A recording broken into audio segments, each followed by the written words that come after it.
Hello, my name is Bertrand Dugas, and I've done this interview with Robert Godin, who was the current CEO, the ex-CEO and current and founder of Godin Guitars. The current CEO is his son, Simon Godin. So I hope I will interview him one day. Also, I've done this interview that's more like a conversation. That's why I called it a conversation with Mr. Godin, and I've covered many subjects I haven't heard in more professional quality videos, and I'm just an ordinary guitar player and an illustrator as well. And he was nice enough to, on a Saturday, to give me some of his personal time for this, and I've covered many subjects about his personal life based on his book that he wrote. That will be available in English. I've talked about business issues of the guitar market, the guitar world. I've talked about lutherie. I've talked about wood. I've talked about pickups. I talked about manufacturing process. I've talked about marketing. I talked about many subjects that are related to the guitar world that I haven't seen asked by professional interviews. And I apologize for the quality of the sound. There are some occasional glitches. The setup wasn't done really in an optimal way because of lack of experience, and also my batteries ran out. So luckily, at the end of the interview, a lady just stepped in the office and she lent us her iPhone, so I was able to patch the last section of the interview when we were talking about bass guitars, and so I was saved by the clock, if you want. And I apologize for the framing that isn't optimal as well. So so thanks a lot for watching. I hope you will enjoy and appreciate those amazing guitar even more, like I do. Have a good day. Cut. Okay. Hello to everybody. My name is Bertrand Dugas, and I'm actually a graphic artist, illustrator, and I currently work as an industrial designer, and I've been involved in art, and I'm a passionate guitar player. I'm not a professional, I have the honor of meeting Mr. Godin. Was kind enough to accept this interview. I'm really honored, and because for me, Mr. Godin is to a certain point has contributed as much as people like Leo Fender to the guitar the guitar industry and the guitar world because of his innovations. And there's many areas I would like to cover, and both of us are actually French Canadians, and we have the similar culture, and we're doing this interview in English, and because as Mr. Godin was pointing to me, 92% of his market is actually outside of Canada, and it's there's no red carpet unfolding itself for Mr. Godin when he sells in Canada. It's all the brands are there, and it's a fierce competition. Nobody gives him a break, a special break, because he's a Canadian manufacturer, actually, and it's as tough for him to make his place here as anywhere else. All the brands are there, and I was not born a Godin guitar fan. I went through a journey myself before I bought many, and that journey was what convinced me to become such a fan was that I realized how much guitar I was getting for the money, and it's been a constant point. Many players have brought up to me is how much guitar they get for the money, and and you've received actually, Mr. Godin, a lot of praise from American players that I've talked to, saying that they do respect the fact that you haven't moved your facilities abroad, like in the Far East countries, to save costs, and many have done that, as you know. Oh yeah. And how challenging is this for you? Well, the thing, it looked always easy. You see, all my competitors are controlled by multinational banks and things like that. And that's their way to do. They don't like to manufacture anything. They like to get it subcontract and resell at large profit. Our idea is Canada is known for its wood. That's it. You know, and we did a survey a few years ago to see what the Americans think about Canadian manufacture. And really, they have the highest prestige. You know, they say, well, you have the best wood, and we're known for a high-tech product too. Canada is known to manufacture aviation and very high-tech field. Software, etc. Software. And it's good. And because of Nord 2, we're more productive. You see, the window it's a tough thing, but we like to design, work inside.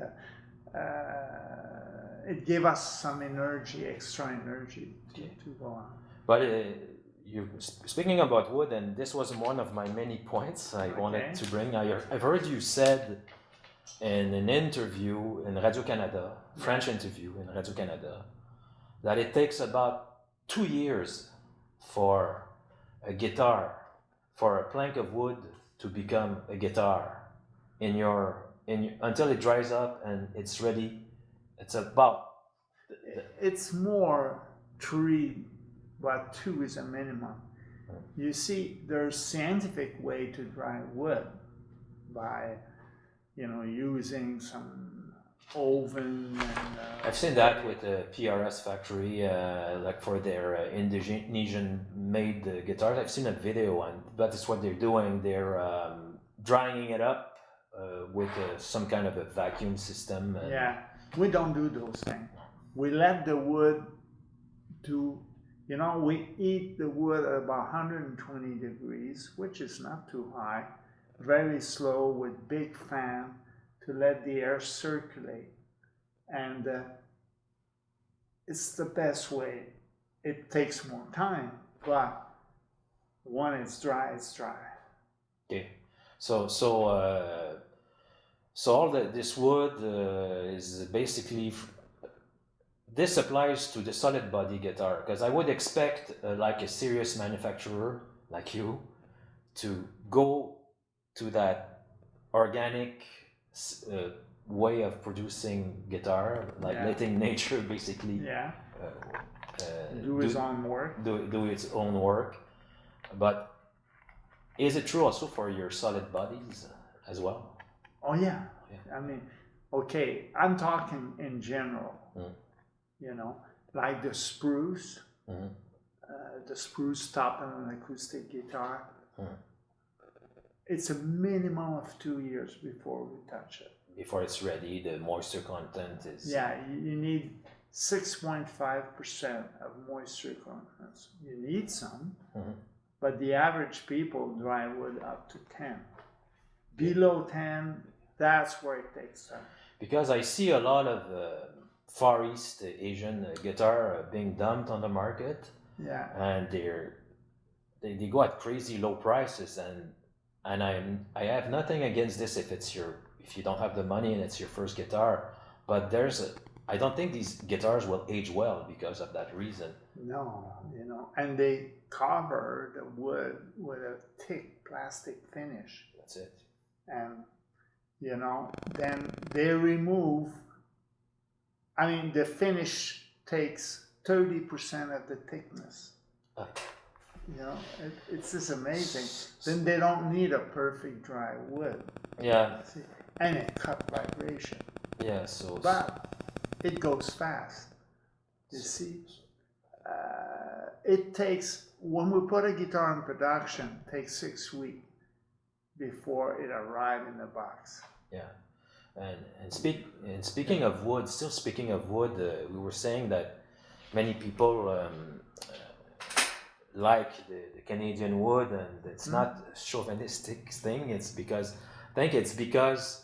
the winters here are long and cold, and we have the 4 seasons, and so therefore to go through all those long winters, the tree fiber has to be especially resilient, right? For sure. But the main thing is, you know, where else are you going to find good maple? Where else are you going to find good poplar? It's like now here in the northeast we call Nordic poplar. Nordic poplar, it's not as hard as silverleaf maple, but almost. But it's light. Yeah. And it's beautiful for electric guitars, you know, to have a light.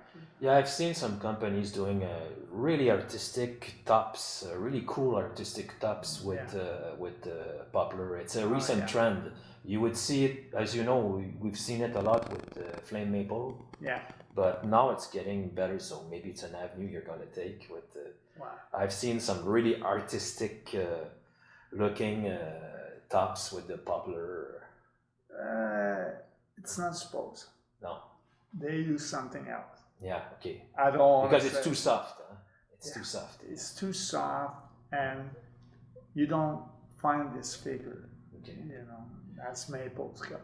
Okay. Silverleaf maple is the most figured wood you could find. Hard rock maple is what we use for neck. Okay. What we don't use for body. For body, we use silverleaf maple. Okay. Okay, it makes sense. It's like it's a harder breed of poplar, but still solid enough. It's got the best of both worlds. Solid enough to.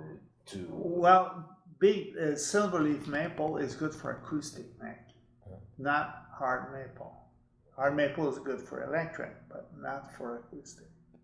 Okay. It's too hard. Then you won't have enough bottom on the instrument. Okay. The bass comes from a big movement of the neck. Yeah. Okay, because I was watching one of your video of recent on the recent NAM interview with one of your responsible there, and he was asked what's the difference between Canadian basswood and Asian basswood, and there's no Asian basswood. It doesn't exist. Are you serious? The guitar is made in Asia, but so there's no. Yeah, but the bass from Asia is too soft. Okay. It's, you know, it's got too much moisture. It's too light. It's got no sound at all. Okay, it doesn't resonate well. No, not at all. So basically what you're saying is when you see basswood, even in a guitar made in China, for example, or Indonesia, it's because they bought the wood from a North American or European or it's not. It's a tree that will work if it's in a colder temperature, I guess. Yeah, not from warm temperature because it's gonna be too soft. Won't resist. Won't resonate. Yeah, because you see mahogany everywhere. I mean, on furniture, like everywhere on guitars, and each time I saw a Godin guitar with mahogany, it was always stunning. Like my concert, La Patrie, that's one thing that struck me is like, wow, it's almost as good as flame. It's like very, very good mahogany. I'll tell you why, because the mahogany we use come from Honduras and Brazil. Mm-hmm. Everybody uses African mahogany. Okay. It's heavy. The resonance is so thin, and but it looks good. But if you use Honduras mahogany and Brazilian, the resonance is there and it's light. It's lighter. Oh yeah, much lighter. Yeah, because I have my Summit. I have a Les Paul, and I was able to compare my Les Paul with the Summit, and I can tell you that the Summit is more resonant, lighter weight, has a better definition. It's got to do also with the pickups, like excellent pickups, the Seymour Duncan. Yeah. And then the Les Paul, and if I was a Les Paul hater, I would not have bought a Les Paul. You know, I'm not into Gibson bashing. They've done incredible legacy for the guitar world, but I mean, for $1,000 less with a Summit, or 900, 1,000 less, you have definitely the equivalent of a standard and more with I find with the Summit, and I can tell I've compared in terms of sustain, in terms of comfort, in terms of resonance. I've done all the tests possible. Clean with gain, distortion, anything. It's just an incredible guitar, and there's this one of your that's probably the, if I would say that there's I would say there's a quote unquote weakness about Godin is that you haven't been that much endorsed by rockers. But there's some really, really good rockers like Steve Pfister and Steve Stevens, and who've played your instruments. But you know, you have the poster boy Slash, who plays Les Paul, and Jimmy Page, and so on. And we don't pay anyone to play our guitar. So that's the basic, and all the guitars were made or sold. Yeah. Then we don't need to do that.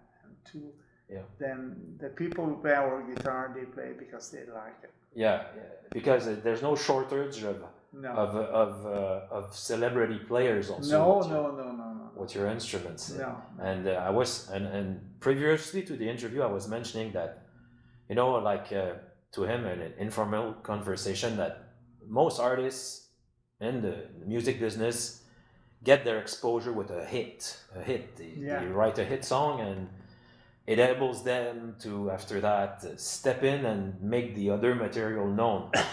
And for you, your hit was the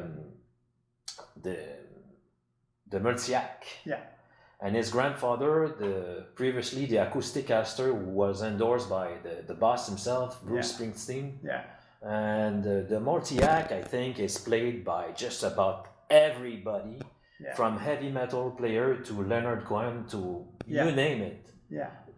Almost McCartney, Waters, you name it, they have a Multiac. That's it. You know, it's the first nylon string guitar that a steel string player could play.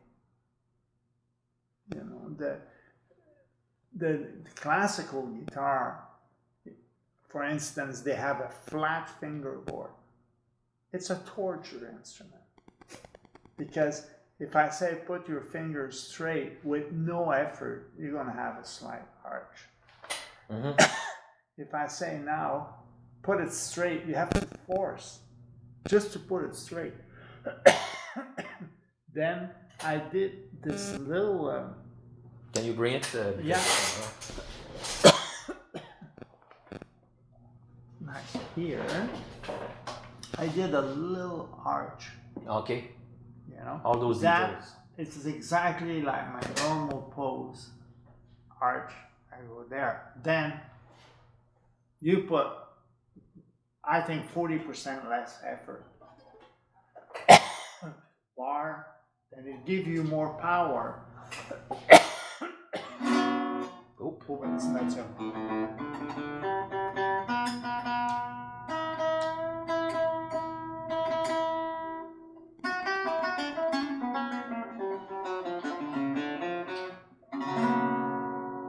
Right, it's just smooth. So smooth to play. It's effortless. Yeah. Sorry. It's the comfort, you know.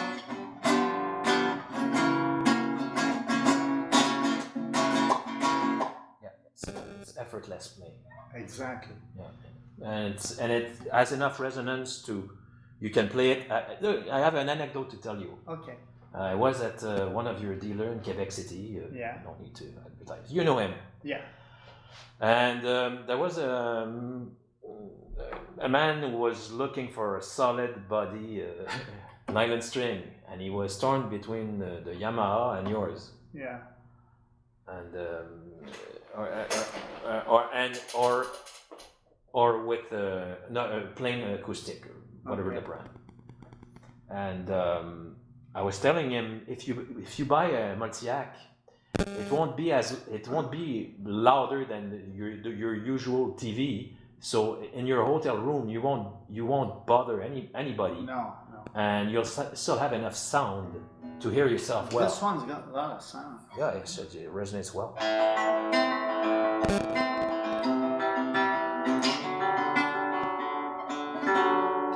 Yeah, it resonates well. It's not so it's a perfect companion for a traveling musician who doesn't want to make too much noise, bother the neighbor, and have problems like I did with my neighbors.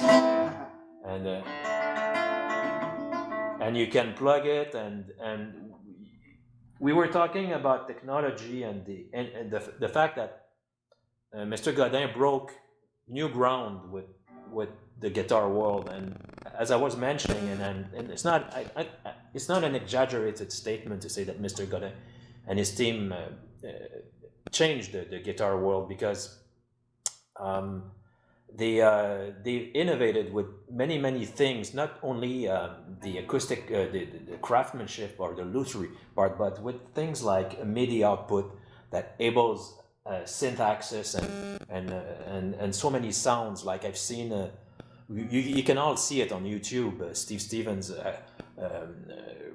playing with Billy Idol, some hit with and he's able to have padding sounds and synth and strings while playing, and cover a lot of space with just one guitar. Yeah. How did this idea? Is it part of your culture? If there was something about your culture, the culture of your company, like let's say if a philosophy, a global philosophy, right, would it be to always innovate, break new grounds, or? For sure. You know, it's always to bring the instrument for the music of today.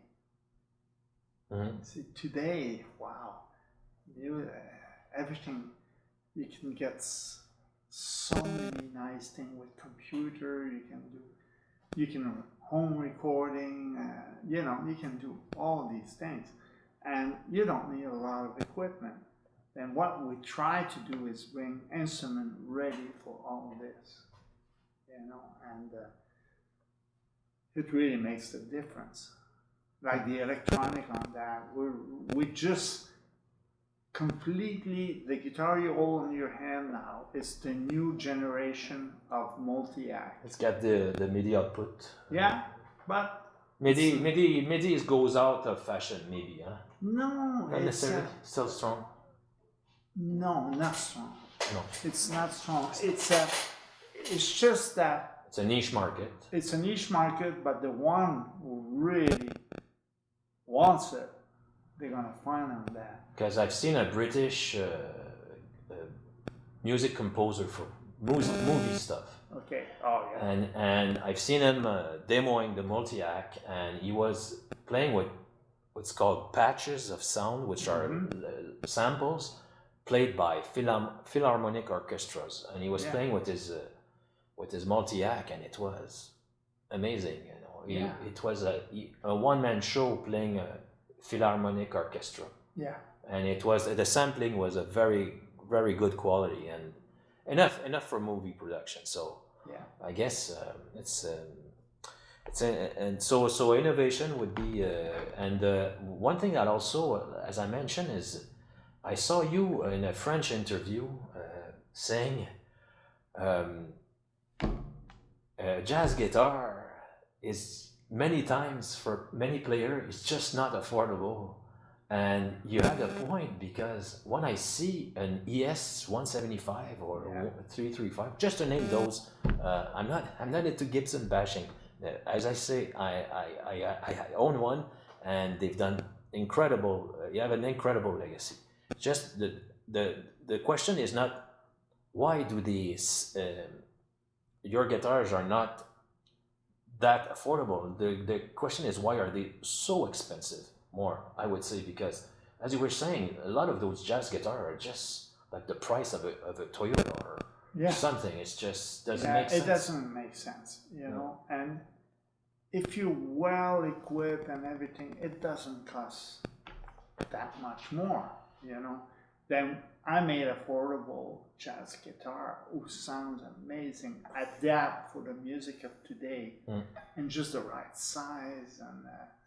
You know? Because I've seen on a YouTube video, you were listed about the five best guitar under, like the Fifth Avenue was listed among the 5 best guitar under 1,000. But what was not mentioned is that it's not made in Asia.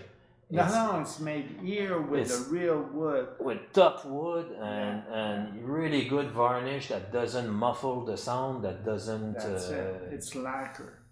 You see, this is the way. This is our passion, you know. And we we have a factory specialized on those guitars. It's not mixed with other. That's why we have 6 factories, and each factory is specialized. Let's say the one who make multi-act is a specialty. The one who make Fifth Avenue is another specialty, and we use the highest technology for precision.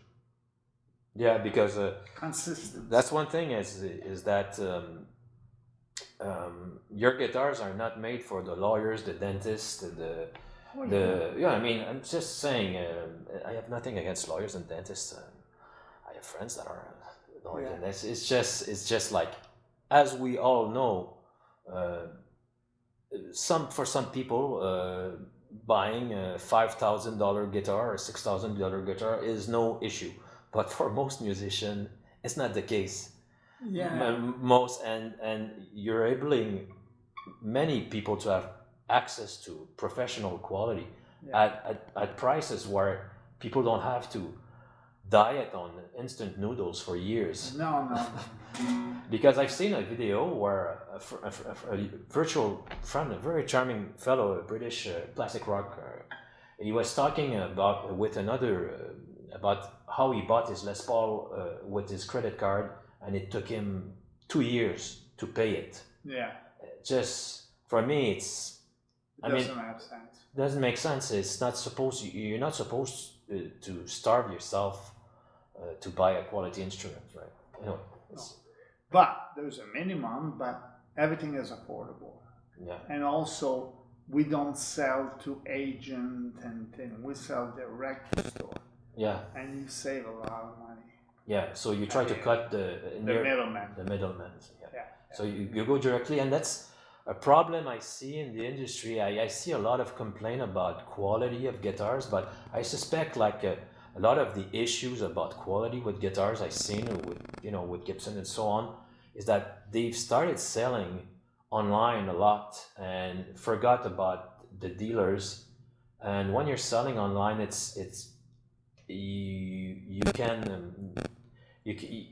guitar will any guitar will play. I mean the neck will move and it can arrive out of tuning and so on. And that's the risk, and you're trying to avoid this channel, right? For sure. Well, but we keep the instrument long enough. The instrument before it's sent to the shop is readjust 3 times. 3 times.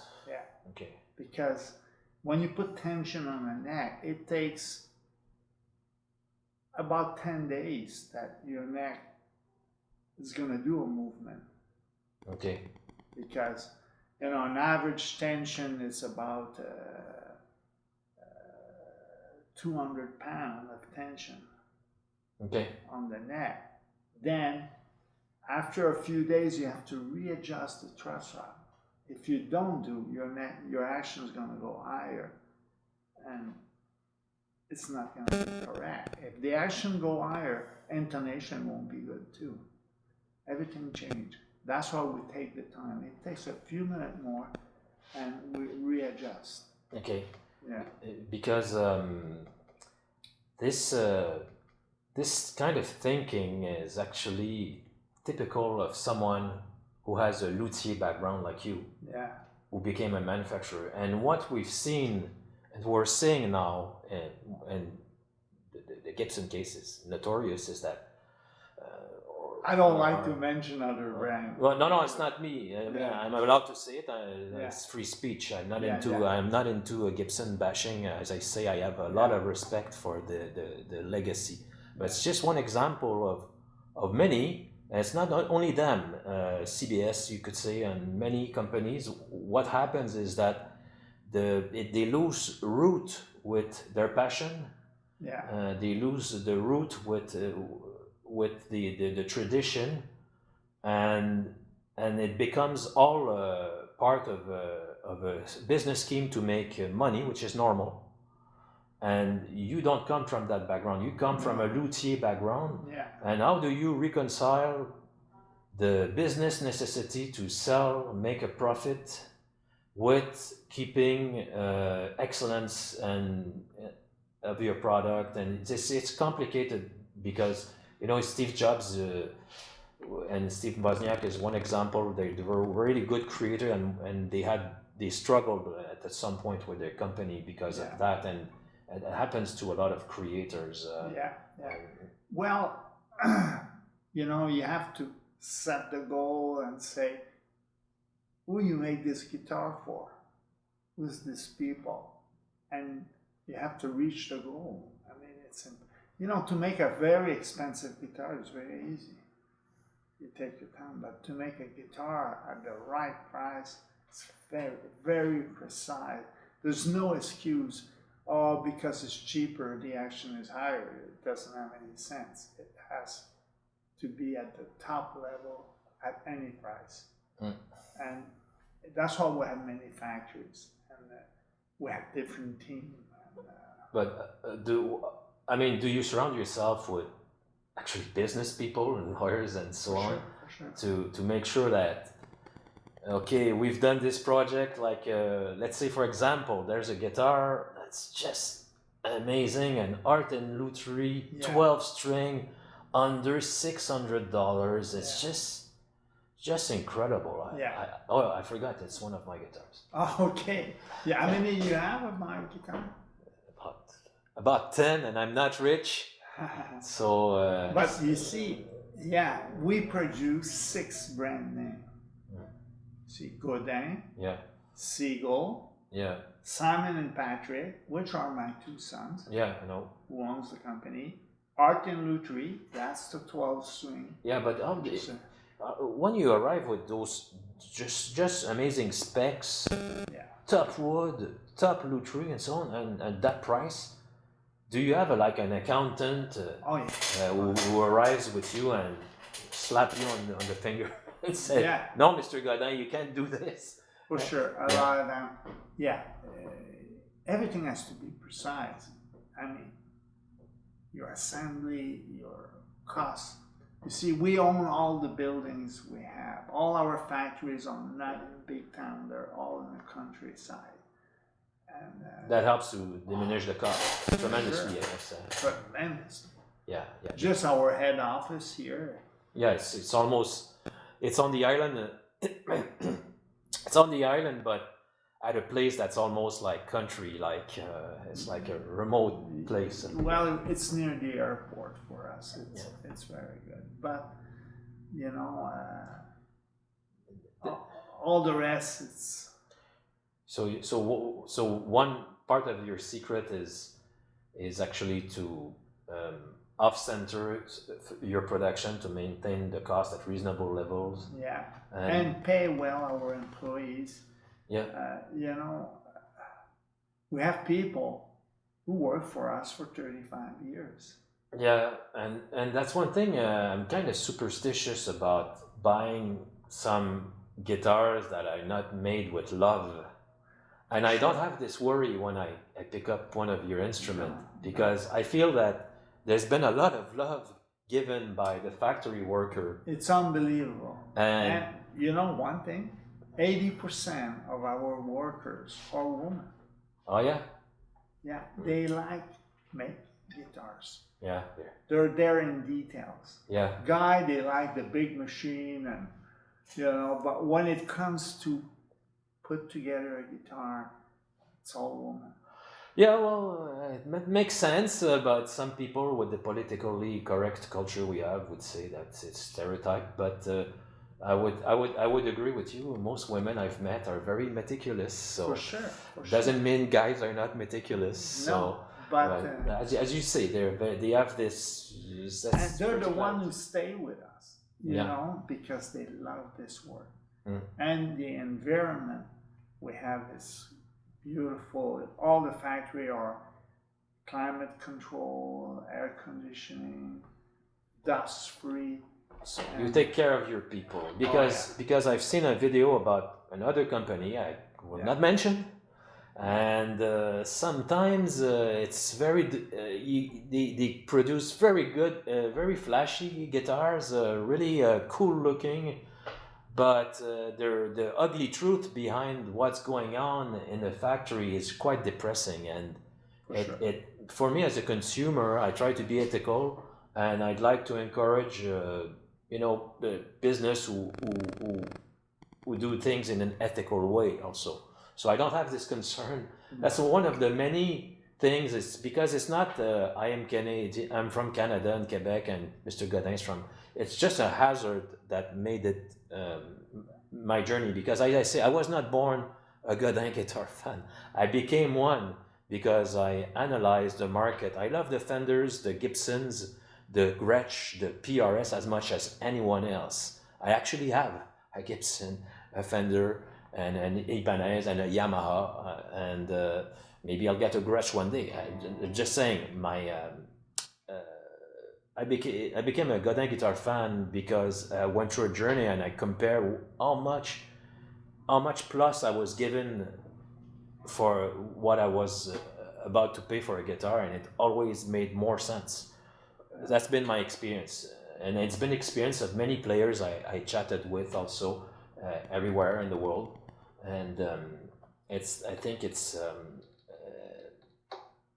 quite nice to see also that your son seems to be at the same they philosophy. love the instrument. Like my oldest son's Patrick. Yeah. Yesterday was in Peru. In Peru. Yeah. And South America. South America. We do a lot of business there. You know? Yeah. In Multiac, I guess, sell a lot. Multiac sell a lot, for sure. Yeah. Because the Latin music. I designed this guitar for them because they were playing a terrible instrument. Yeah, but that's the advantage. I guess that's why it became so popular with rock artists as well, is because they like to move on stage and nobody likes feedback. So it would solve two problems, right? Yeah. You would avoid the feedback problem, and you would also give a decent amplification with nylon strings, which is very difficult. Very difficult. Not for us. For us, it's zero problem to amplify. Yeah. We just developed a new microphone. Okay. With a company in California, LR Bag. LR Bags, they're not quite well known. Yeah. Oh yeah, that's a good friend of mine, and this is the new version. It looks like the old one. Mm-hmm. It sounds amazing, and also you can tap on the instrument because we have the sensors under the string, but also we have ear. Yeah, so you can do a little bit of rhythm. Oh, a lot of rhythm, but it sounds amazing. Mm-hmm. And this took us a long time to reach them. Mm-hmm. And now all these guys, we just showed that one at the NAMM show. People were crying. It's like, wow, this is what it was missing. Yeah, but okay. I think that's my opinion, okay, Mr. Godin. Okay. My opinion is that the multi-act became to the guitar industry what the Strat and the Les Paul became. Yeah. It became a standard. I mean, That's it. It's you name it, professional musician has one. So, but what I find almost shocking is how underrated your solid bodies are. And I have a lot of solid body. Like, I have a guitar that, just like, as I was mentioning to you, was like the Telecaster of my dream. I would have wanted a luthier to design me a Telecaster. He would have done this. The Session Custom Limited, I got one with the convertible pickup. Yeah. Oh, and it has what Telecasters don't have: a trem system, a decent trem system, a preamp. I mean, Andy Summers from the Police customized his own with a humbucker, and it's no better than what I have. And it was sold. A replica of his guitar was sold $12,000 by. I've seen some by Fender, and this custom session was under roughly $1,200, which is quite amazing given all the features it has: preamp, top wood, top maple, top mahogany, and it's not in business anymore. It's not available anymore. Well, our company is totally sold out. Okay. On everything we make this year. Okay. Everything is sold, pre-sold. Yeah. Then we're happy. Do you have a go ahead. Oh, that's my son. Hello? Oui, monsieur. Ça va très bien. Écoute, je suis au bureau. Je peux faire une entrevue avec Bertrand, je pense qu'il me connaît. Dugas. Tu l'as déjà rencontré chez Gagné, frère. Ouais. D'accord. Oui. Avec les guitares et tout ça. OK, ça doit être mieux, ça doit être bien. Bon, parfait. C'est ça, mon ami. Fait qu'on se voit lundi. OK. On se voit lundi. OK. Bye. Salut. Ciao. C'est ça. C'est bon, ça. Je sais pas. I think I'll keep this. Because it's fun. He's always checking, and we work together on a lot of design. Simon is a good Simon, I met Simon in Quebec City when I bought my Montreal premiere.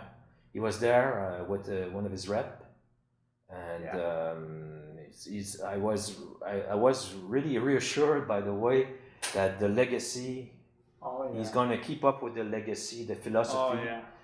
He's a very mature, down-to-earth, humble guy. Yeah. Worked his way up. He worked in the factory. He did everything. Everything. He worked at the President factory for a year. Just learning what is to be a worker. Yeah, that's it. In a factory. He wasn't born with a silver spoon, right? No. Like you. Because I read your book. I read I forgot it because I had to.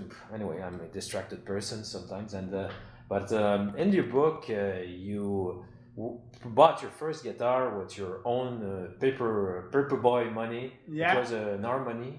An Harmony, and big Harmony. I paid $100. Yeah, and it was a ton of money back then. Oh yeah, and I was passing a summer, 300 newspaper a day. Yeah.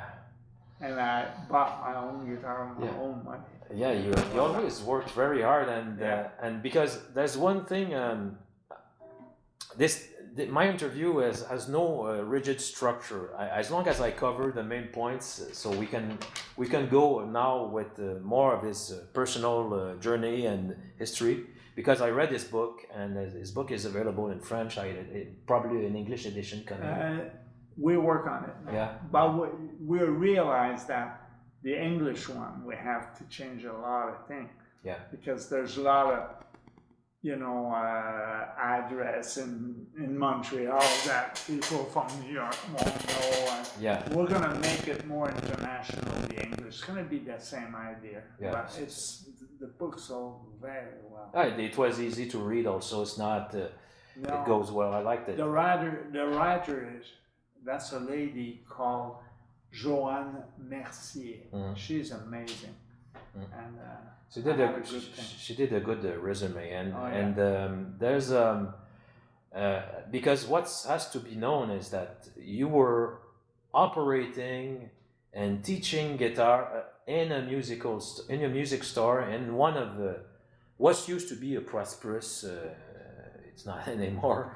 Saint-Hubert Street in Montreal. It used to be you were like at a very young age. You were very you had a lot of responsibility running a business, and so you got to know every possible detail of the instrument, how to sell it, how to tune it, and one of your first innovation was to find strings that would enable solid body player to bend their notes, right? That's it. You know, I was influenced by this group, the Venture. Venture. Yeah. And the Venture were bending string, and at that time, electric string, the gauge was 13. Yeah, it was impossible. More for jazz players and people who have like huge hands, like Stevie Ray Vaughan and so on. Yeah. They can play with this, but most people. Yeah. Then I made a center string with banjo string. Yeah, that's it. And people were coming to see me to fix their guitar, organize everything. Because what I found with your history is that it's more like, which is a testimony of the quality of what you were doing. It's like you didn't have to invest that much in marketing. It's more like people came to you more than the opposite, because John McLaughlin actually bought the guitar. You never needed, like you say, to pay him or to solicit sponsors like poster boys, like for your instruments, right? Yeah, it's a good friend of mine. And when you were, because you had like George Benson that came to your store also, like right? It's in the book. Yeah, it's all this, you know. Many prestigious players came, and so therefore when you started your business, you started acoustic, right? Acoustic, yeah. The name of the guitar was Norman. Yeah, it's very well known. Oh yeah, well known here. In the United States, it was no. The name was not good because they were a TV program at that time where Norman was a kind of idiot guy. I didn't know that, and they said Norman. In Canada, we had no problem with that. Okay. Then, but now Normans start to sell well in the States also. Yeah, well, I saw like about at least 10 years ago, I saw an encyclopedia of acoustic guitar, and the Norman was listed along with the Martins and so on. Oh yeah. It's a guitar that has actually notoriety. Next year is going to be 50 years that I start my first factory. Yeah, the Norman one.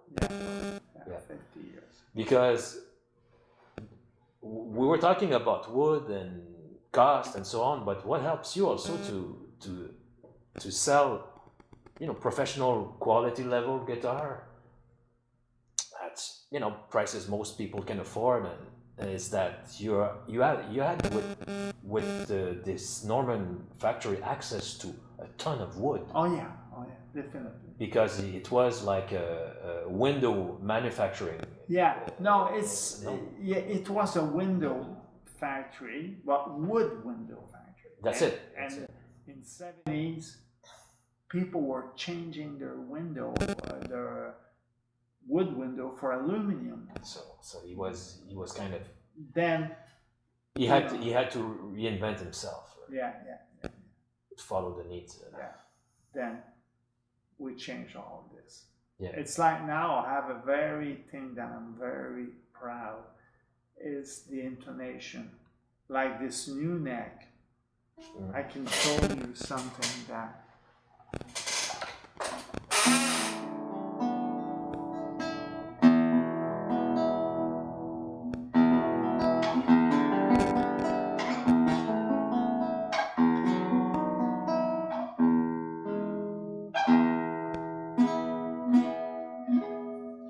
tastes like butter. Yeah, but the intonation, you can play open string and closed string. Anywhere in the neck. Yes, it just looks very easy to play. Yeah. Oh, plays like butter. Yeah. Yeah. It's very easy. Yeah, because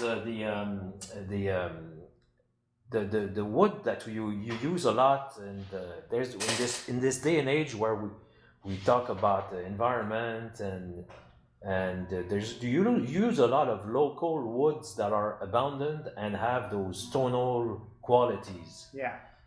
One of the wood you use a lot, and that just sounds as good as maple in my book, is the what's called wild cherry or yellow wild cherry or yellow birch, right? It's like a hardwood. Yeah, yeah. And this is local. It's amazing wood. Because of the cold weather, we can use this wood. Because I've seen it on the. I use it on. I have it on my Montreal Premier. The sides, it's used a lot for the sides because it's very resonant, very bright sounding, and it's very solid. I mean, it's solid as it gets. Yeah.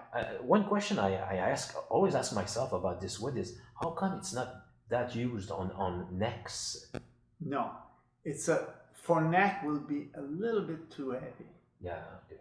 Yeah, it's no good. Okay. It's like hard rock maple for neck. You don't touch that. It's too heavy. It's too heavy. Okay. And it will vibrate, very short movement and no bass. We'll cut all the bass. Okay, it will, because of its solidity, you will lose some bass frequencies. Yeah, okay. Definitely. Okay. Yeah. Okay, that's why, but for a solid body guitar, where pickups play a big role, do you think it's a possibility you might come up with? No. You have enough. You have access to a lot of maple anyway. Well, for a solid body, I like better Nordic poplar. Nordic poplar, yeah. Oh, it's the perfect weight, perfect resonance. Yeah, because on the progression, you use basswood, right? Yeah. Well, it's Nordic poplar. It's Nordic poplar. Okay. Yeah. Because it's as solid as anything as I've tried, and it's not heavy. It's very lightweight. And it resonates very well. Of course, that's one thing. I compared this guitar with. This is my own. By the way, I'm not. You can criticize as much my opinions. I'm not a god. I'm just trying to be as objective as I can.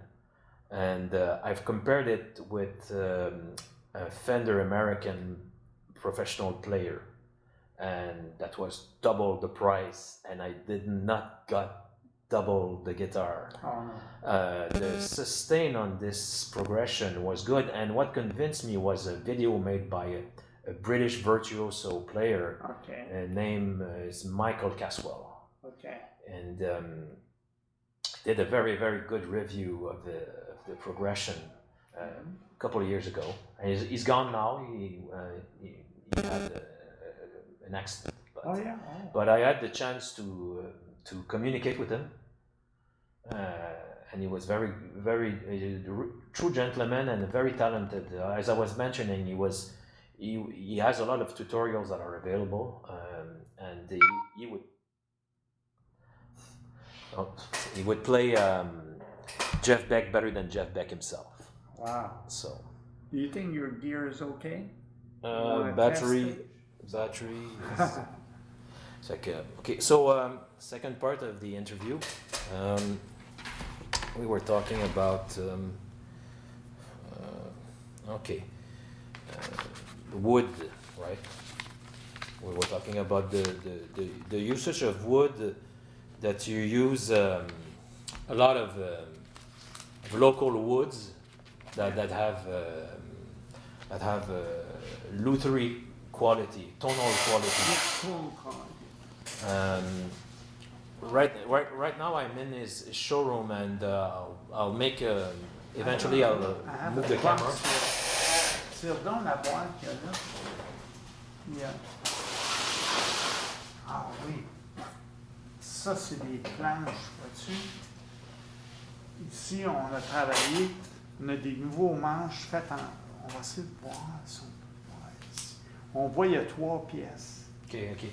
This is what you use for. Mahogany. This is Mahogany. Okay, okay. This is typical mahogany. Honduras mahogany. Honduras.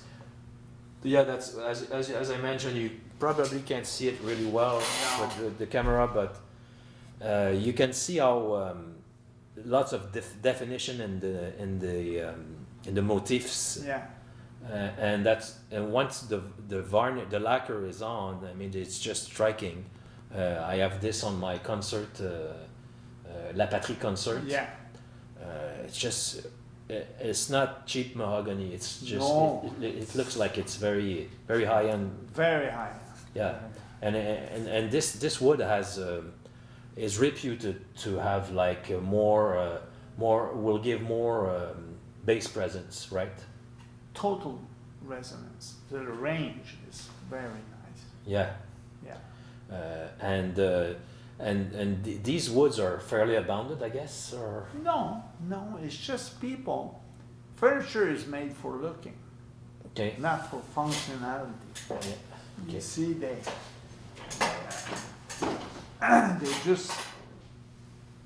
just care about the look.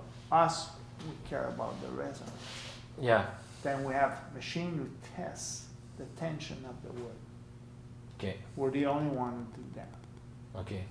So let's say when you have a top for a guitar, let's say let's take any one of them.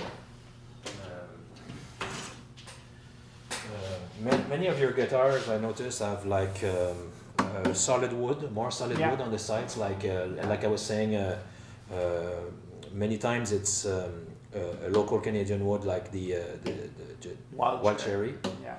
And most of the time it has a cedar to give the bass, right? Yeah, it gives a nice warm sound. Yeah, to have the complete spectrum of tones. Yeah. And this is a Simon Patrick, but the Godin umbrella has a lot of brands, and there's for one I've known, you will correct me. There's of course the Godin umbrella that has the acoustics and the solid body and the jazz guitars, the hollow and semi-hollow. Yeah. On the acoustic parts, you have the La Patrie for classical.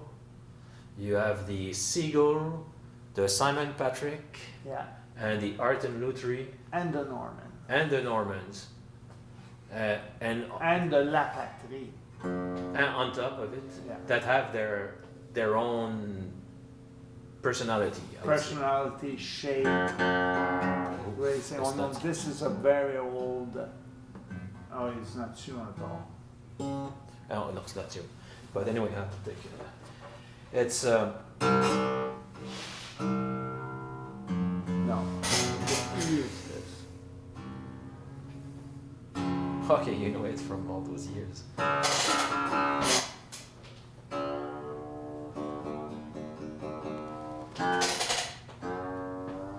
Take another one.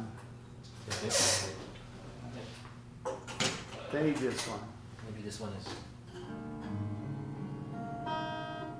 I can tune in 2 minutes. Yeah, I guess.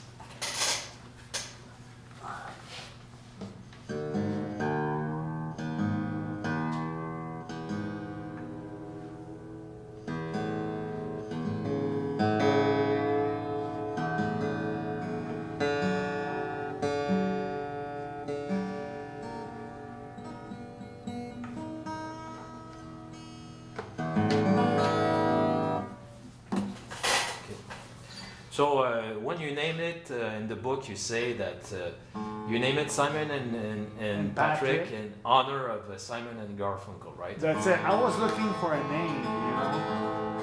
Well, we have to retune.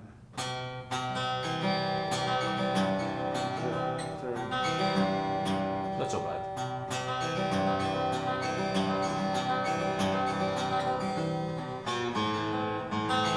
Simon and Garfunkel. So that's the boxer. Yeah. Well, no, so it's got this is one example of a very decent acoustic in terms of sound and quality and attention to amazing attention to detail, and it's not that pricey, right? This is around $300. Amazing. It's amazing. It's just, that's why that's why I became such a fan, because I'm not rich. I have limited resources, just like most players. Yeah, that's it.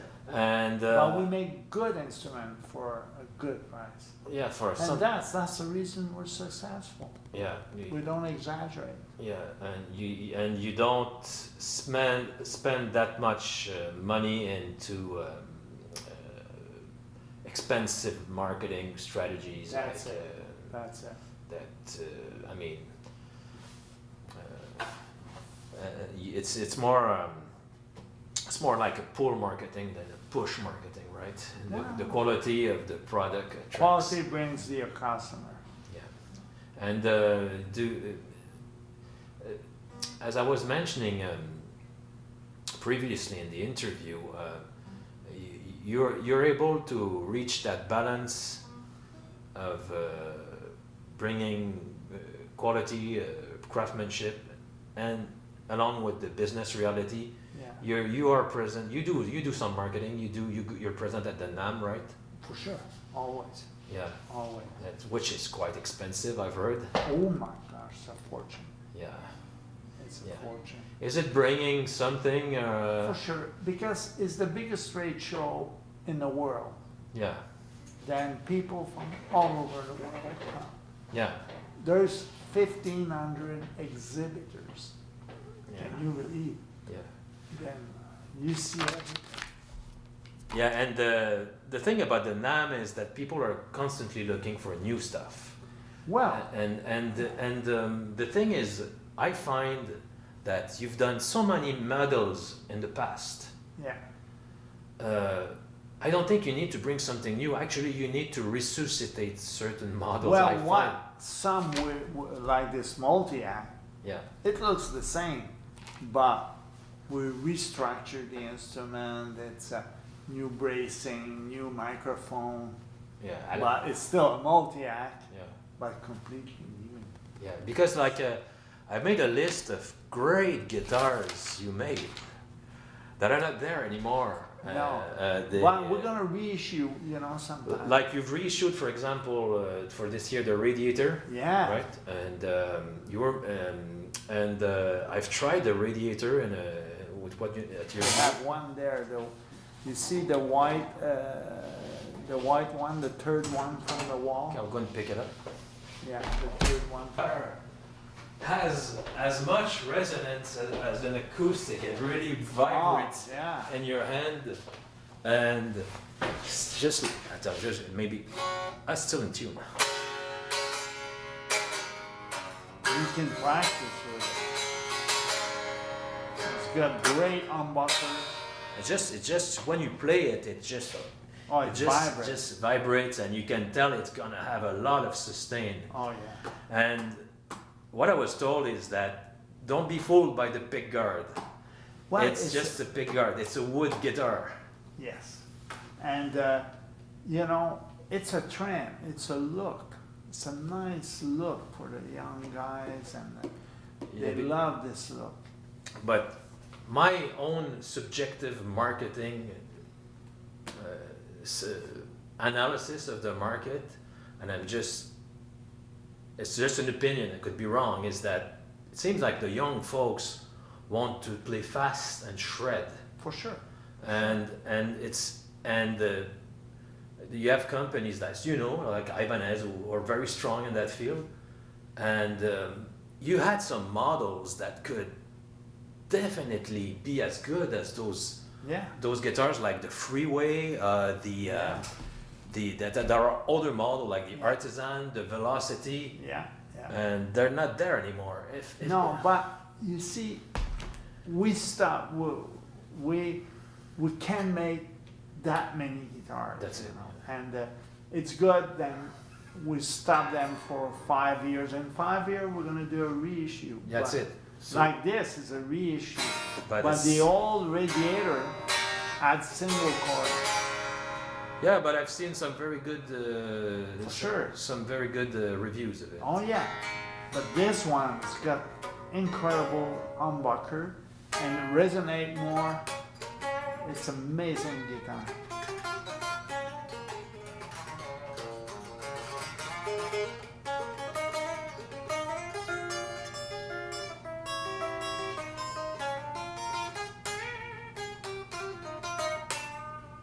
Fun, eh? It's And just you just play acoustic. unplugged, Yeah, that's my test for a guitar. For If sure. if it sounds nice without the amp, it's promising. Oh yeah.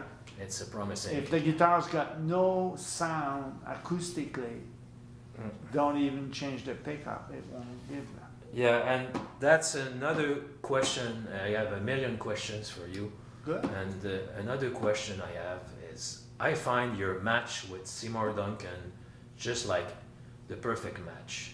Yeah. I find that your alliance with them, because I think they render justice to the quality of the lutherie.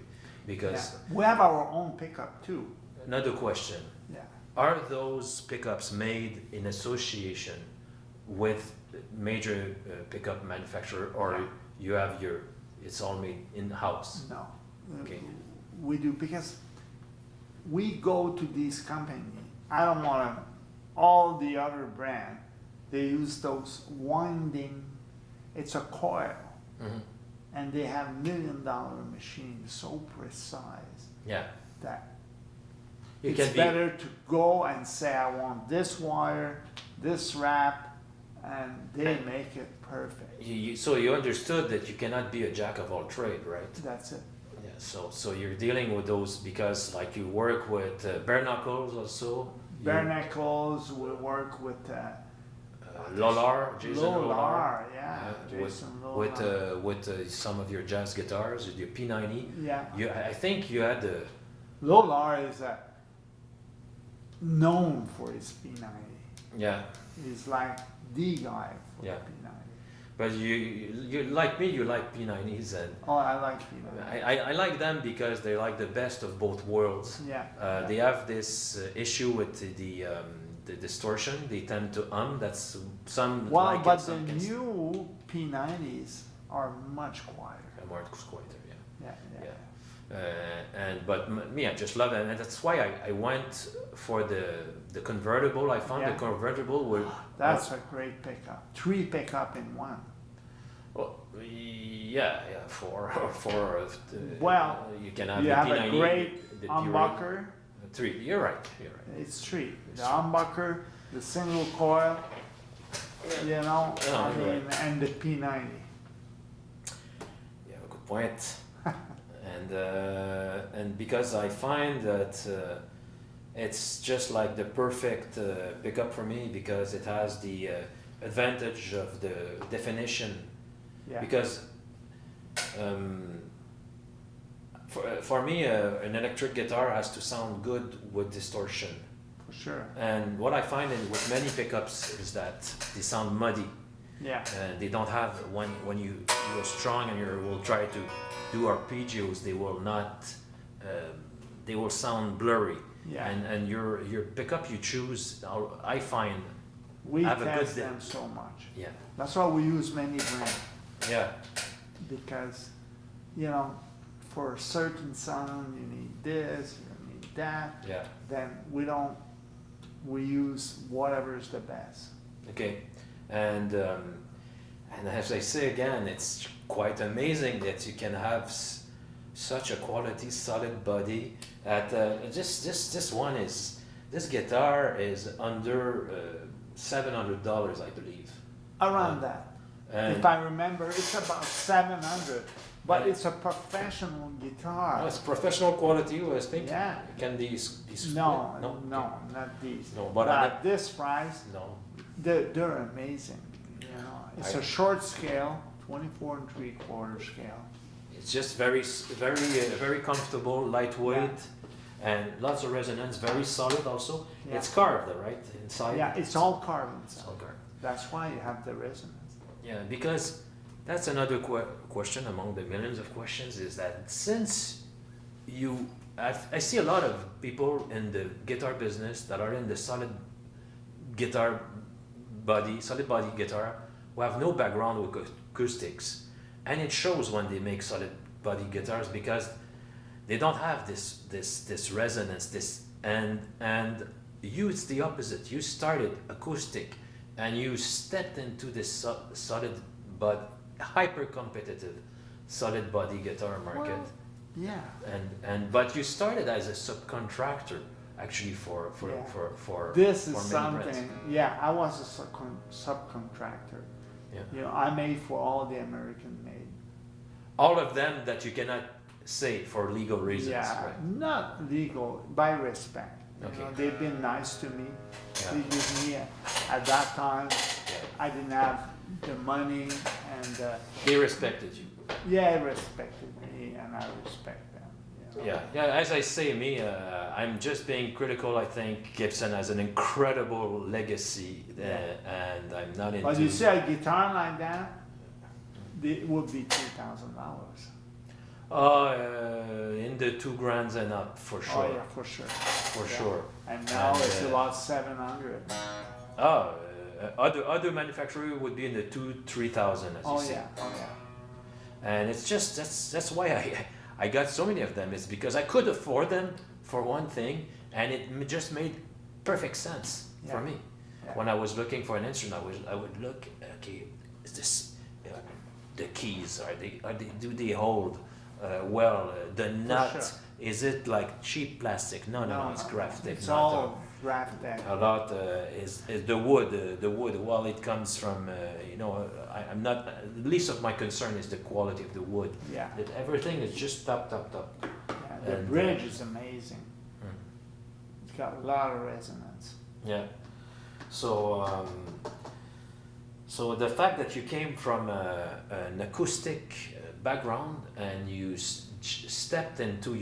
stepped later though, right? In the 80s, right? You stepped with the solid bodies. Yeah. And You made guitars for Kramer actually, right? we made all the Kramer. Yeah. It was all made by us. The Eddie Van Halen model and so on. Yeah. And you, if I'm not mistaken, and you mentioned it in your book, you. Okay, we've had some battery problems, so this is another shot, another angle, so I'm going to conclude the interview pretty soon. Okay. We've covered pretty much everything about the guitar. I've read that you've also won a bass player award, best bass of the year, right? Yeah, we win so many awards, you know. A multi-act bass, I think. Yeah, it's the one we did for Metallica. Yeah, okay. Yeah, it's in the book. Yeah. Because I've read the article. It was a bass player magazine or something like that. Something like that. Okay. Yeah. Yeah, it was because people forget that a bass guitar is a guitar. Exactly. It's an. Actually, we look at the red one on the wall. It's a FO. It's like a Fifth Avenue bass. Oh yeah. Semi-auto. Yeah. Okay, great. That's. Yeah. It's not ready yet, but we have a good. It stays in tune. Oh yeah.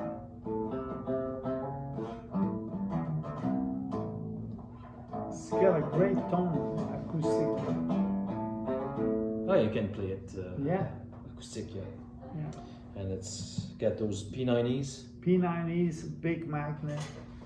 Okay, looks as vintage as it gets. Very, very nice. Very, very Thank nice. you. Very lightweight. Yeah. And nothing to envy to Offner, I'm sure. That's something else. Yeah. Yeah. So it's very interesting. So because what struck me about your shifter model is the plate that you had in the back. Yeah. You put a special attention to make an extra bolting. Yeah. And I haven't It makes all the difference. Yeah. Then we have 6 bolts. Yeah.